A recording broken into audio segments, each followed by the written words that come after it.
Our next speaker is the web producer at NRK of the Norwegian drama series Skam, which had a very, very specific and limited target audience. Norwegian girls aged specifically 16.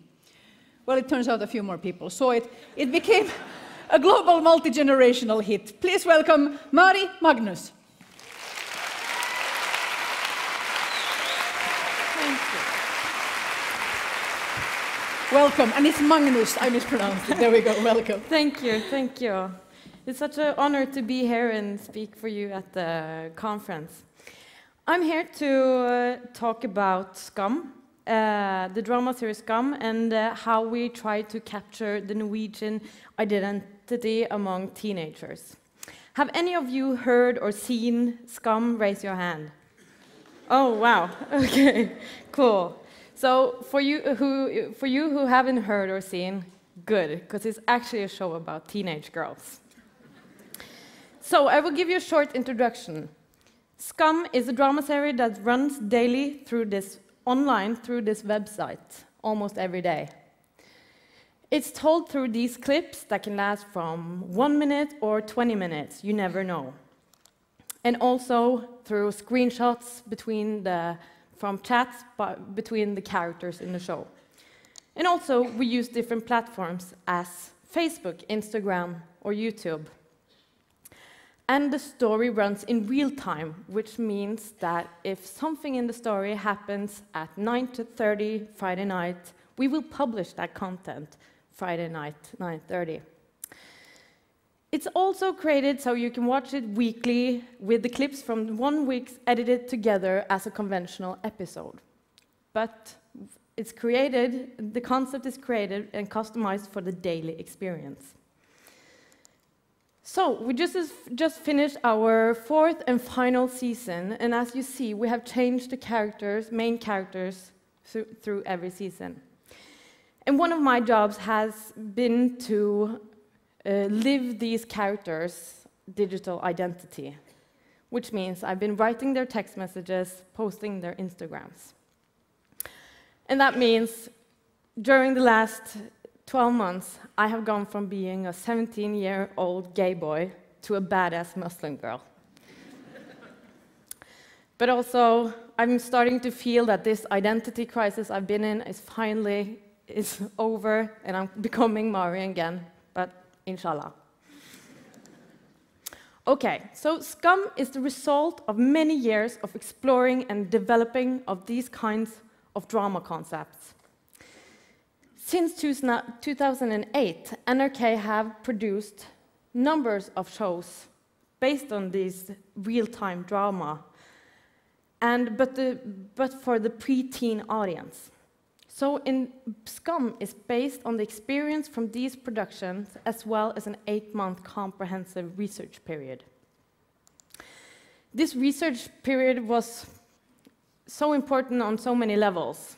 It's been the inspiration for our characters, the concept, and how to mirror youth culture that we, the production team, is not a part of anymore. So I want to share with you today what became of it and the value of compromising with your target group while making no compromising on how to produce the show. So, in research, we basically tried to get to know the teenagers, try to understand what they wanted, and also, most important, what they needed. And finally, what can Norway's public broadcaster give 16-year-old girls that no one else can? Because one of our biggest competition of this target group is the big budget drama series from the US, as well as Netflix, YouTube, Facebook, which is tough to compete with. And the most recurring finding through research was the exhausting feeling of pressure to be perfect in every part of the daily life. And with this, we had found the target group's need, and also it gave us a purpose to create Skam for them.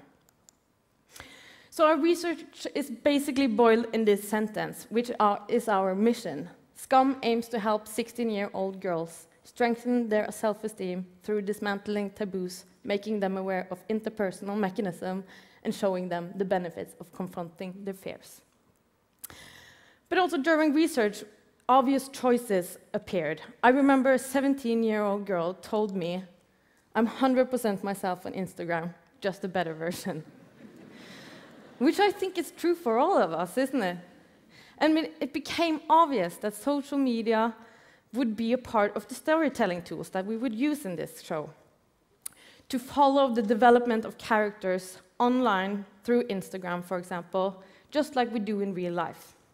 And this was our advantage. Competing with Netflix, HBO, Facebook, YouTube, we could create a show that was relevant, felt authentic, and build identification, because we knew where they were coming from and their cultural environment. This is a picture of the cruise ship Hurtigruten. It's a popular cruise ship for elders, and it sails from the south of Norway all the way up north. And NRK made a show about it, minute by minute, a slow TV concept running all day, all night for a whole week. So back to our research. I don't feel that NRK is for me, it's something for my parents. Well, that was our challenge. Because we had to make this target group trust that NRK is also for them and not only their parents or grandparents. So from the very start, we had to build trust. In the research interviews we did, we tried to be more like a friend rather than a journalist. And during casting, we had the goal to see 1,000 teenagers auditioning. But casting was a struggle. When we announced the audition for this new teenage drama series at NRK, we had few replies. So we had to go directly to the source and personally try to reassure them to come and invite them. And in the end, we managed to get 1,000 teenagers auditioning, and we tried to work to give every single person coming a great experience to gain trust in both the project, but as well as NRK. Here, and also, since NRK hadn't produced a teenage drama since the 90s, here's a picture of it, of the cast. It looks cool, right? Yeah. Well, because of that, we wanted to let the target group find the show by themselves.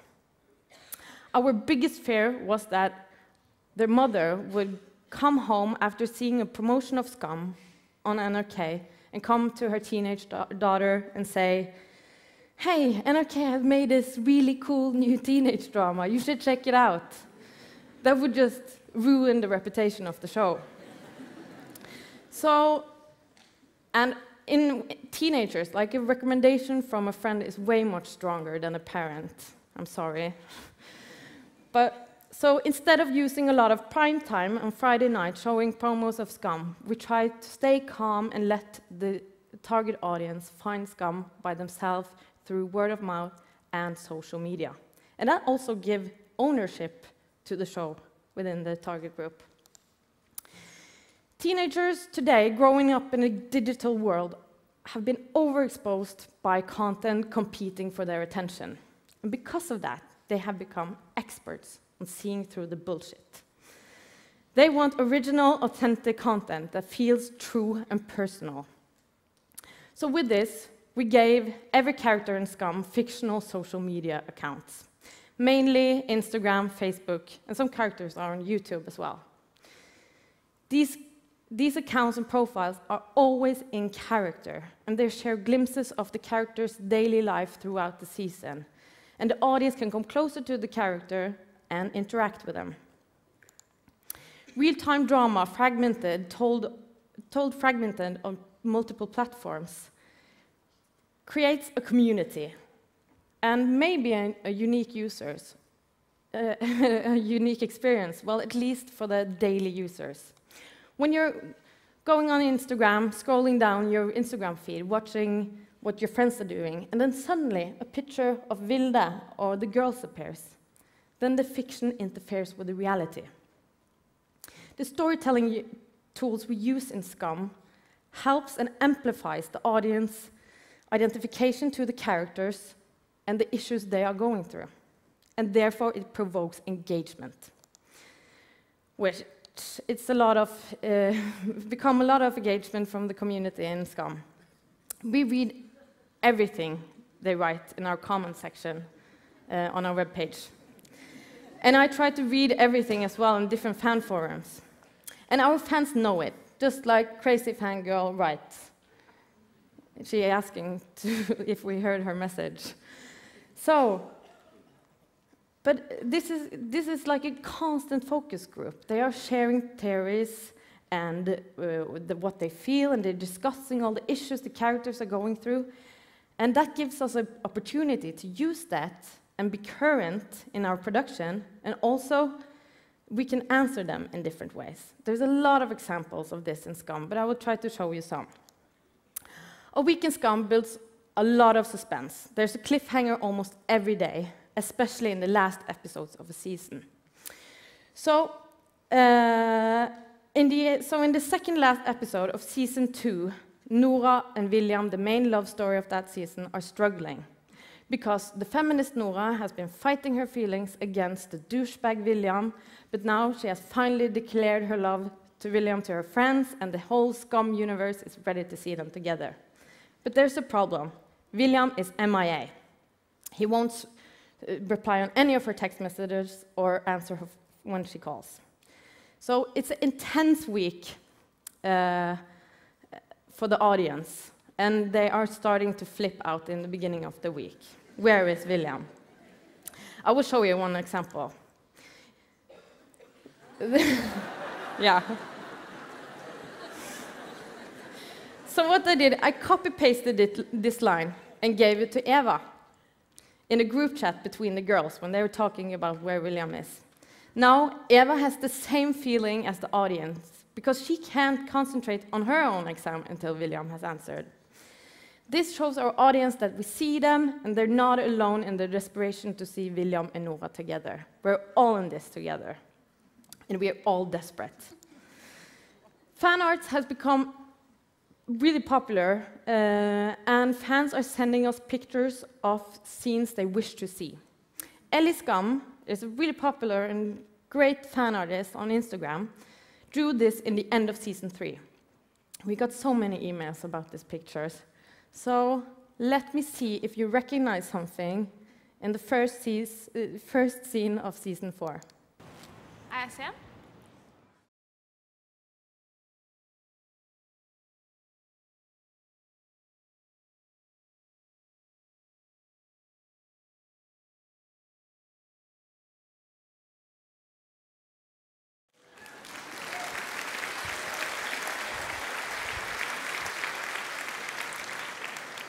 This continuous dialogue with our audience have become enormously valuable, and I would say the community is Skam. We are creating this experience together by giving them influence and maybe an illusion of power. Because in today's digital landscape, everyone can be their own broadcaster, and everyone has the possibility to be heard or have influence. So I believe because of that our target audience expect to be heard or have influence. And we always try to listen to them and give them what they want, but also what they need. But I think if we would give them full power, I think we would have a whole season of Even and Isak making out. And this is what I mean about compromising with your target group, but make no compromises on your mission. The border between fiction and reality fades away sometimes in Skam. It creates a whole new perception of the characters and the story. Working with Skam, and I believe for the audience as well, is more like an event than a TV show, because we produce almost in real time. The episode script is finished only like 4 weeks before we shoot. We're online 24/7, and new content can drop at any time. So the response comes immediately. Just like if you're on a stage like I am now, I have to adapt on how you, the audience, are responding on my performance. That's like working with Skam, almost. So if working with Skam has taught me one thing, is that sitting down and really listening to your target group, they will give you everything you need to capture their identity and also create a concept on their premises. Thank you very much.